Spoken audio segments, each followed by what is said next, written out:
Neutrals, neutral warms, those are going to be your browns. You got your cooler neutrals, and you got your warmer neutrals.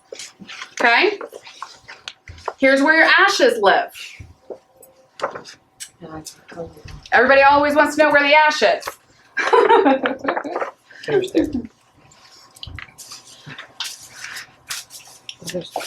Okay, so let's talk about this and break this down a little bit, okay? This is for a lot of the more analytical people. I'm very analytical. I'm going to kind of breeze through this, and the only reason I'm going to do that is because for the non-analytical people, it's going to look like Chinese to them, okay? So, and I'm okay with that, and if we need to go back to it. But this is going to be like the basis of your colors. You got to know where you're starting to know where you're going. You got to know how to correct certain things, right? So let's talk about your series, which is your neutral or your natural series. Here's all your neutrals listed all the way across. Your base for neutral is a blue, a yellow, and a red. Okay, does everybody remember where seeing and some of this stuff comes from? Having to know how many primary colors are in that? It's where it all starts, right?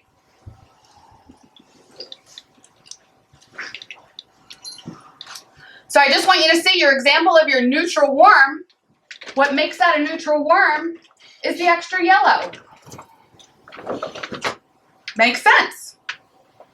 You got to know your backgrounds. And that's what I want you to get from this. I want you to know your Merlot, which is your RM, is a red, and a violet. Okay?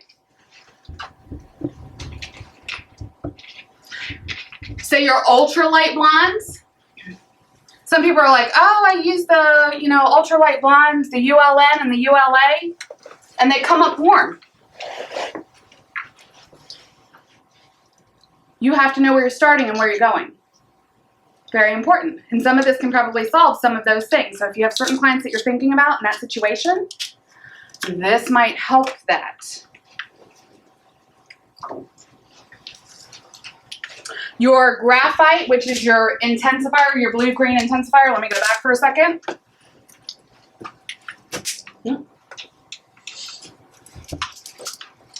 Here's your intensifiers, right? Your yellow, your red, violet, and your graphite. Your graphite is a blue-green intensifier. Not a green-blue, it's blue-green. Okay, so if you're trying to correct something or enhance something, it's important to know that. So your true integrity. You always want to use 10 volume developer for superior gray coverage. Is this the first time anybody's heard this? It's not the first time, right? Are a lot of manufacturers using 20 for gray coverage? Yes. Most. Okay, most, yes. So why is that? 10 volume, if it gives you up to one level of lift, why would you want to use 20 if you're just trying to cover gray and keep them at the same level? I would say the deposit is more important than the lift because you're covering. You're covering, yes. But you wouldn't want to lift somebody if they're trying to stay at the same level. Right. Right? So anytime that somebody says, oh, well, you always have to use 20 volume, that doesn't make any sense because why are you going to lift them up to 2 levels? What about opening the hair shaft? Now, this is where some of the superior gray coverage comes from because they say you have to open up the cuticle more, right? Mm-hmm. And your 20 volume is going to really open that up. There's different size color molecules, and Scruples has small color molecules. That makes a difference as far as opening up the cuticle, right? And how open it needs to be. Well, so gray hair is not going to open up as easy as other natural looks. Are you speaking to that? I mean, that was one of the reasons for 20 volume, I thought. Yeah, that is one of the reasons. I mean, so you're saying your 10 volume is guaranteed there's not going to be any wiry gray hairs that don't get covered. I'm saying you can get full coverage. That's what I'm saying with 10 volume. Yep. So, and we'll do some formulation. Okay. So you guys have some examples to go by, because I'm sure there's probably some clients that you're like, oh, okay, I can do this and this, and that makes sense, right? I've tried formulating with the 10 volume, and I've gone to 20 because I'm in 20, it's like, yes, 20 works. My 10 volume formulation is not covering that gray. What am I doing wrong? So sometimes it comes down to the texture of the hair. A lot of times when we do blueprint formulation where we're saying, okay, here's our starting level. First of all, that's the first thing you have to determine is where are you starting, right? Are we going lighter, darker, or staying the same? That's the next thing you need to determine, right? Then what's your desired shade, your flavor? You gotta pick that, okay? Then what's your undertone? At that level, gotta pick that, okay? And then you ask yourself, what percentage of gray is there? That's your blueprint for formulation. The one key thing that's missing from that blueprint is now what's the texture of the hair, okay? So you have to take that into consideration, and that's where you're going to change your volumes or your developers at some point, right? Depending on that. The other thing could possibly be application, okay? You've probably been doing it long enough to know that it may be texture. Maybe it's something along those lines, but those are just little key things to look at, because I'm telling you, you can get optimal coverage with any one of the permanent lines. Okay. Your 10 volume will get you that superior gray coverage. You can process that with or without heat. Okay. One of the things I can tell you with True Integrity, and this is from some of their older manuals where they kind of started, a level 8, 9, or 10, you'd want to use heat. A 7 is going to be where it's optional. Okay. So if it's a level higher than that, and you're talking about gray, with 10 volume, you can get full coverage. Maybe you want to use some heat. Okay. Demi Developer has a revolutionary pH adjuster. The hair color can last 4 to 6 weeks. You'd want to select a shade one level lighter, right? So if you're going through refreshing ends or something like that, go through, select a shade lighter than your base color would be. Okay, not to get too much deposit and get a nice even balance. Yeah. So for multicultural relaxed hair, okay, you are using Demi Developer for gray coverage. Use caution when you're using 30 volume. You want to do a test strand.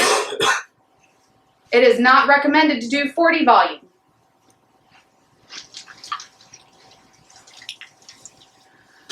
So here is where our developers fall, right? So we know that 10 volume can give you tone on tone or darker and gray coverage, right, in 30 minutes. Here's your processing time. Sometimes if you're not necessarily meeting the processing times too. People talk about, what does 20 to 30 minutes mean? How do you know if it's 20 or how do you know if it's 30? Texture of hair. That's the one thing that's commonly forgotten. It's texture of hair. If it's finer, skinnier hair, then it's not going to take quite as long, right, as more textured hair or thicker pieces of hair. Here's also your mixing ratio guide right through here. If you're an ounce person, on your chart, Scruples has made it super easy. They actually have it listed out because I'm not a mathematician. They actually have it listed out to where 1/4 of an ounce of True Integrity is 3/8 for a 1 to 1.5 ratio is 3/8 ounce. They've got it mapped out for you. Now, if you're a grams person, which I'm a grams person, I just like to know if it's 30 grams, I got to mix 45 grams if it's a 1 to 1.5 ratio. Okay? So they did that for us too. And that's on your charts. Okay? So the thing you want to do is we talked about determining your natural level. Okay? Using the designated level finder in your book. Okay? The desired series, shade level, volume of developer. Here are your processing times, and here's how you're determining which developer you're using and how long you're processing that for.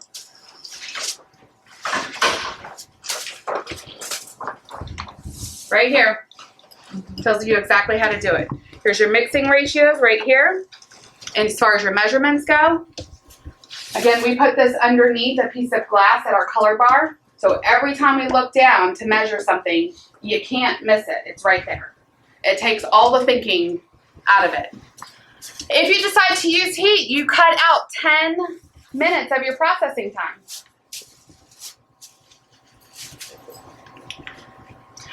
So your mixing ratio is 1 to 1.5.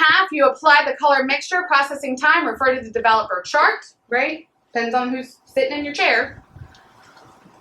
You're going to color balance or refresh the ends if you so choose to. Okay, they make that very easy. You want to rinse, you want to remove the color and apply no H2O2.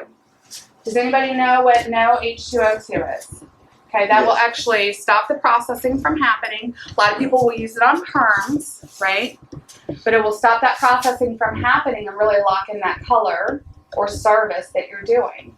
Okay, and also if you're doing any type of reds and blondes together, and if you've had any, you can say Is there a new word for bleed? if you've had any pink after that, then this will also help in that situation too. Okay.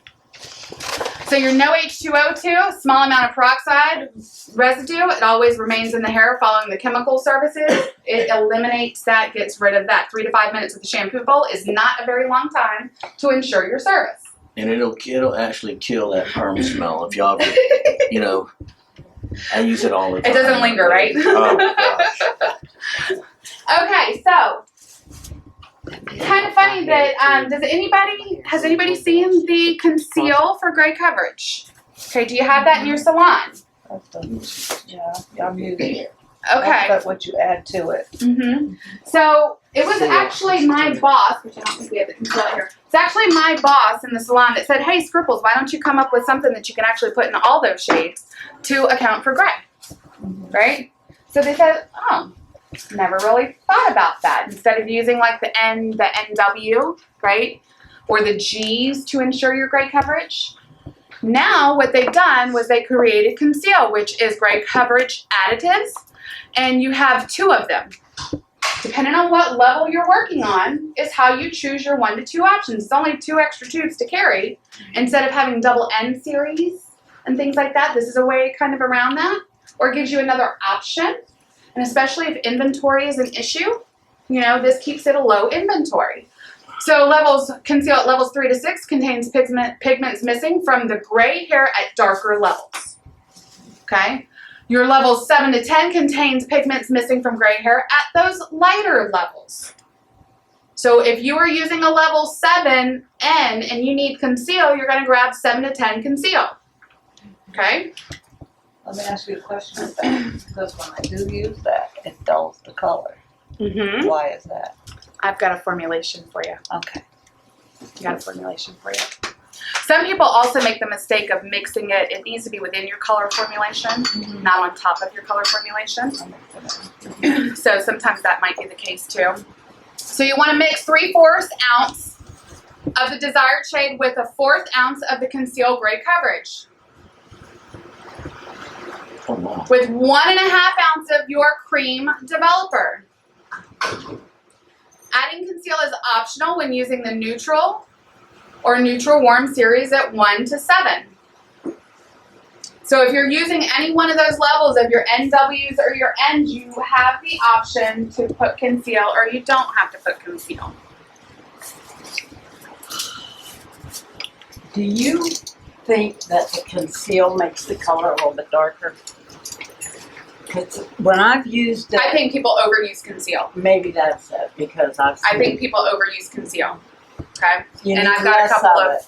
I've not necessarily less. I think there's less times when you need to use it, but people use it because they're like, oh, well, I can't not have this gray covered. I don't have time to do this service again, or whatever that might be, right? Sometimes it's not about that. It's about the fact that they put conceal in everything when they don't need to. Right. Okay. So processing or process-resistant gray hair with heat. Okay, so we talked about the fact that if it's an 8, 9, or 10, maybe you want to add heat to it. Your level 7's optional. So if it's somebody with gray hair, maybe you need to put them under heat. Definitely want to use 10 volume unless your desire is to go up 2, 3, or 4 levels on gray hair. For use on 50 to 100% gray hair. It's 50 to 100%. Anything less than 50%, you do not need to use conceal. Otherwise, you will dull it your color. Now, some people are like, well, what does 50% really mean? Is that in one area, or is that sporadic all over? Right? Sometimes people have a patch okay, you would have to do separate formulations if that were the case. Okay, you can't do it all over and expect the same result if you're not dealing with the same starting point. For hair that's 50% or less, choose developer based on color selection. So multicultural hair, you want to use a demi-permanent developer for gray coverage on the same day as the relaxer service. Process at room temperature for 15 to 20 minutes. For gray coverage on previously relaxed hair, you want to use demi-permanent developer, process with medium heat for 15 to 20 minutes with a 5-minute cool down. Here are your intensifiers. You have 4 intensifiers. We briefly touched on this: yellow, red, red, violet, and graphite. Your yellow, red, and red, violet, 10 to 25% of your formula, based on the intensity that you want to see happen. Okay? It's on top of your formula. So levels 1 through 5, up to 25% of your formula. Levels 6 through 10, up to 10% of your formula. It's not recommended for levels 8 and above, or ultralight blondes. Okay? So your pastel toner formulas, you have neutral, ash, gold, and mocha. So in your True Integrity, we looked at the GB, right? That's a mocha. Those give gorgeous toner results as far as options go. Then you also have like your ash or your neutral. You have your gold if you want a little bit more buttery, right? So you can use these just like you would when you're using, say, Power Blonde, right? You want to lift the hair up and then you want to tone it, okay? That's fine, but if you want to use a one-step system, you have those options too. Depends on what you're doing.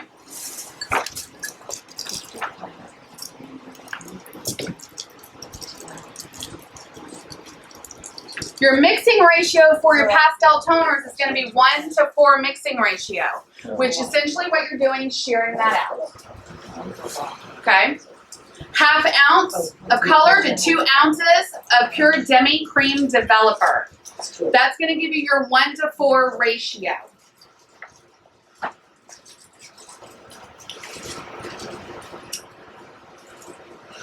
Mixing 1 to 1.5. This is for your clear base. Have you guys seen the clear base at all?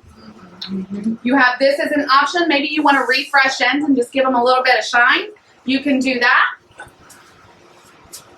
Your mixing ratios are here as well, because you can use that as a glossing service, or depending on coverage-wise how much you want to get, you can actually do 1 ounce of color.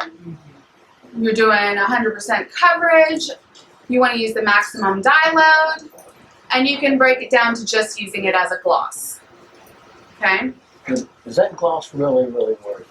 It's gorgeous. Is it? You know, the funny thing is I don't think the majority of the time that clients need it, but when you're talking about whether or not it looks a little matte or something like that, there are other reasons for that, but if you run into that, this is a great option, right? To help get that shine back What's up. the processing on this? Oh. You would process it like within your other. Another 30 minutes? Yeah. Yeah, you got to talk the customer into it. Tell them they have to have that. Yes. So when you're talking about your ultralight blondes, level 4 to 5 gives you 2 to 3 levels of lift. Your level 6 to 10 gives you 4 to 5 levels of lift. Maximum lift, your ratio is going to be 1 to 2 with 40 volume cream developer. Maximum tonal deposit is a mixing ratio of 1 to 1.5. 40 volume. On the scalp. This is all on the scalp. Process 30 to 40 minutes. May process with heat. Now, do you see where it says select a pastel toner to balance the ends? Okay? You do not want to overlap your ULAs, your ULNs. You do not want to overlap those. Okay? So let's talk about formulation. I've got some samples for you to try and help you guys out a little bit when it comes to True Integrity. Because if you haven't used it before, this is going to take some of the guesswork out of it for you.